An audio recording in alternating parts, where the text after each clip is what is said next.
တွေ့ကြုံမဲ့ဖြစ်ပြီးတော့မှကြီးပဲဟုတ်လားအဲ့လိုပြောလို့ခပ်ပေါ့ပေါ့သုံးသပ်လိုက်တာမဟုတ်ဘူးဒါအမှန်တရားပဲဟုတ်လားအကုန်လုံးကဘာဖြစ်သွားမှာတော့ပြီးတော့မှကြီးပဲဟုတ်လားအဲ့ဒီပြီးဆုံးခြင်းဆိုတဲ့အနေအထားကိုမသိလို့ဘုန်းဘုန်းတို့ရဲ့စိတ်တွေကရေးပါတဲ့အရာရောက်တယ်ထင်ပြီးတော့ပြားတွေခတ်နေနော်ဒုက္ခတွေရောက်နေတာတကယ်တမ်းကဟုတ်လားအကုန်လုံးကဘာဖြစ်သွားမှာတော့ပြီးတော့မှာပဲစင်ပြေလည်းပဲပြီးသွားတာစင်မပြေလည်းပဲ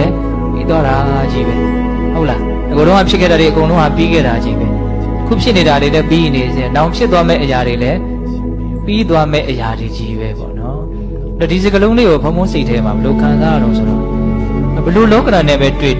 စိတ်ကိုလောဘဒေါသအစွန်းတစ်ဖက်ကိုမရောက်အောင်အလွန်တည်ငြိမ်အောင်ထိမ့်သိမ့်နိုင်တဲ့စကလုံးပေါ့နော်ကောင်းတာနဲ့တွေ့လို့လည်းပဲလောဘအစွန်းကိုမရောက်အောင်သူထိမ့်နိုင်တယ်ကောင်းတာလည်းပြီးသွားမှာဒီလောက်ကြီးတန်ဖိုးရှိလာတယ်မဟုတ်ဘူးနော်မကောင်းတာလည်းပြီးသွားမှာပဲလို့စဉ်းစားလိုက်တဲ့ခါကျဒီလောက်ကြီးစိတ်ပြည့်စရာမဟုတ်ဘူးလို့ဟောအဲ့လိုမျိုးအစွန်းတစ်ဖက်ကိုမရောက်အောင်ထိမ့်ညှိပေးနိုင်တဲ့အစွမ်းရှိတယ်နော်ကောင်းတာကိုလည်းသိအထင်ကြီးစရာကြီးမဟုတ်ဘူးလို့သူကပြောရရောက်တယ်မကောင်းတာကလည်းသိကြောက်စရာမဟုတ်ဘူးလို့ပြောရရောက်တယ်သဘောပေါက်လားမသိဘူး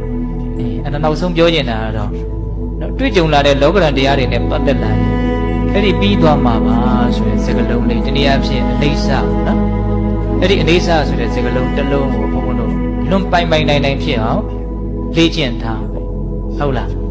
အဲ့ဒီအိဋ္ဌဆိုတဲ့စကားလုံးတစ်လုံးတည်းကပဲဘယ်လိုလောကဓာတ်နဲ့ပဲတွေ့ကိုယ့်ရဲ့စိတ်ကိုလောဘဒေါသဖြင့်မတုံ့လှုပ်အောင်ထိမ့်သိမ့်ပေးနိုင်လိမ့်မယ်လို့ဒါကိုဘုံဘုံတို့နားလည်စေချင်တာဟုတ်လား